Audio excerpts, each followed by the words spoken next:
प्यारे बच्चों, आज हम लोग भारतेंदु बाबू हरिश्चंद्र जी की चौथी कविता पढ़ेंगे। गत दिनों में उनकी जो शेष कविताएं थी पढ़ी गई, उसका व्याख्या किया गया, उससे जुड़े प्रश्नों को आप तक पहुंचाया गया। आज हम लोग चौथी कविता को पढ़ते हैं, उनका भाषण करते हैं। उसके बाद जो व्याख्या होगा, व्याख्या को देखा जाएगा।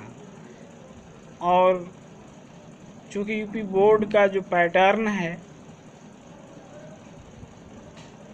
उसमें किसी पद्यांश को रेखांकित कर देते हैं, किसी पद्यांश के कुछ पंक्तियों को, किन्हीं पंक्तियों को रेखांकित कर देते हैं। उसके बाद उसी से व्याख्या पूछते हैं।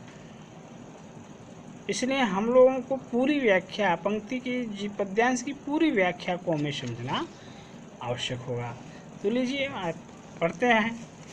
बाबू हरिश्चंद्र जी की जो पहली रचना है, चौथी रचना है, व्यापक ब्रह्म सबय थल पूरन हैं, हमहु पहचानती हैं, पै विना नंदलाल बिहाल सदा, हरिचंद न ज्ञान ही ठानती है। तुम ऊधो यह कहियो उनसो, हम और कछु नहीं जानती हैं, पिए प्यारे तिहारे निहारे बिना, अखियाँ दुखियाँ नहीं मानती हैं, अखियाँ दुखियाँ नहीं मानती हैं। ये प्रेम माधुरी से लिया गया है। आप इसका संदर्भ ऐसे लिखते हैं, ऐसे लिखेंगे। प्रस्तुत पद्यांश हमारी पाठ्यपुस्तक हिंदी के काव्य खंड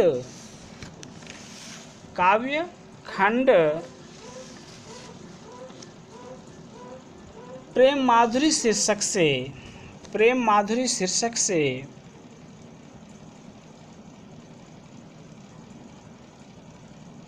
उद्धृत है। यह हरिश्चंद्र जी द्वारा रचित हरिश्चंद्र ग्रंथावली, भारतेंदु ग्रंथावली से लिया गया है। ये आपका संदर्भ हो गया। आप प्रसंग में ऐसे लिख सकते हैं, कवि ने गोपियों के निर्दोष प्रेम की अभिव्यक्ति करने में सफल हुआ है या जीवंत कर दिया है, उनके निर्दोष प्रेम को जीवंत कर दिया है। आप ऐसे प्रसंग में लिख सकते हैं। व्यापक ब्रह्म सबय थल पूरन,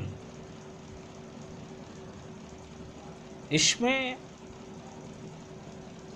गोपियाँ उद्धव जी से कहती हैं कि हे उद्धव जी, हम लोग भी मानती हैं कि यह संपूर्ण ब्रह्मांड उसी परमपिता परमेश्वर की कृति है, रचना है। यह कण कण में उसकी सत्ता व्यापक है। लेकिन जहाँ तक हम लोगों की बात है, नंदलाल यानी श्री कृष्ण जी जो हम लोगों के आराध्य हैं, भगवान हैं, उनको उनके बिना हम लोग बेहाल हैं, व्याकुल हैं। ऐसे में आपका ज्ञान हमारे अंतःकरण को, हमारे हृदय को प्रभावित नहीं कर रहा है। कोई भूखा हो और उसे ज्ञान की अच्छी अच्छी बातें कही जाएं, तो उसके अंदर ज्ञान की बातें नहीं समाहित होती हैं। उसकी चिंता हमेशा रोटी पर बनी रहती है। कब उसे 2 टुकड़ा 2 कौर रोटी मिल जाए जिससे उसकी भूख तृप्त हो। कहा भी गया है कि भूखे वजन न हो ही कुपाला। तो यहाँ जो कि प्रसंग इसलिए यह दिया गया कि चूँकि गोपियाँ भगवान कृष्ण को अपना सब कुछ मानती हैं, इसलिए उन्हें उद्धव जी के जो ज्ञान रूपी बातें हैं उनको समझ में नहीं आ रहा है।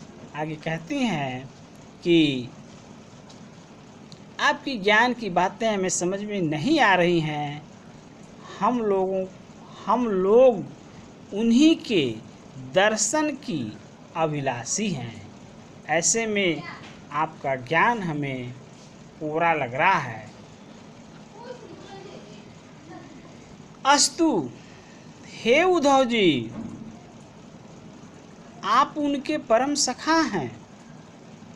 उनसे कह दीजिएगा कि हम लोग आपके सिवाय और कुछ नहीं जानती हैं, मानती हैं।